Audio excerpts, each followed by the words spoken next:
This is Jamie TKV. You're watching Sporting Icons. You don't need to be anywhere else.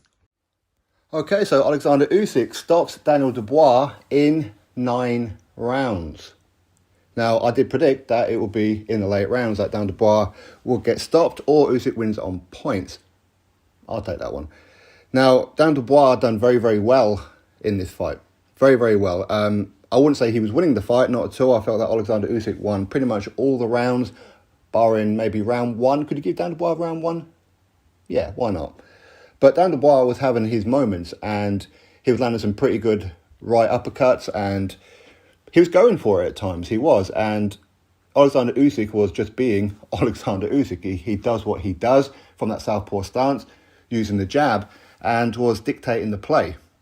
Now, I'm proud of Daniel Dubois because Daniel Dubois, he came to win and he didn't come to survive. He didn't come to try and go the distance. He came to try and win. He did.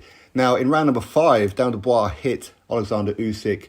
It was deemed officially as a low blow, but on the replay, it looked like it may have just been on the belt line. So that's going to be a bit of a debate for a lot of people. Was it an illegal low blow or was it a body shot? If it's a body shot, then the referee should have counted, but the referee didn't. And he gave Oleksandr Usyk the 5-minute rest period, and Oleksandr Usyk pretty much took all of that. He was in a lot of pain. But Dubois sensed and smelt blood. He did, and he went after Oleksandr Usyk from there on. I mean, in some ways, you could kind of maybe tip round 5 to Daniel Dubois, but maybe not. But either way, Daniel Dubois went for it. He didn't sit back. He didn't look hesitant. He wasn't scared or anything like that. Even his ring walk, he was smiling on his ring walk. But round number 8 is where it all kind of was starting to fall apart. Oleksandr Usyk does what he always does, going into the second half of the fight from round 6, round 7, and goes through the gears, where he's really figured out his opponent, and he pretty much figured out down Dubois what it was that Dubois was trying to do. But round number 8, at the end of round number 8, Usyk drops down Dubois, and you have to give credit to the referee as well. He gave down Dubois every opportunity to see through the round, okay, because the bell was going.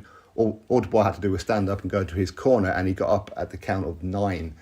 You really should be up by the count of 8, but credit to the referee, he allowed it to continue. But he did look a little concerned. He kept looking over at Don Charles and what have you. But Don Charles was asking him, are you okay? Is everything okay? And he's like, yeah, fine. Round number 9, Oleksandr Usyk comes out and puts it on him, puts Daniel Dubois down, and Daniel Dubois stays down. Again, it's going to be a debate as to whether or not Daniel Dubois could have got up.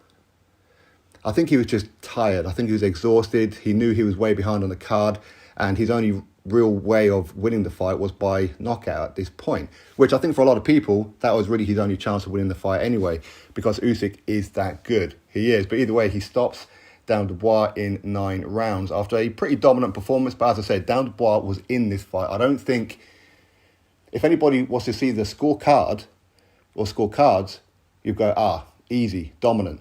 But Daniel Dubois was in this fight at times. He really was. So well done to Daniel Dubois. Of course, he's going to be very upset, but hey, that's the nature of the beast. That's heavyweight boxing. But congratulations to the unified heavyweight world champion, and of course, number 1 in the division for most people. He wins in Poland in front of his own Ukrainians, and he wins by knockout. Drop your thoughts below, click thumbs up, and subscribe. And I'll catch you all in the next video.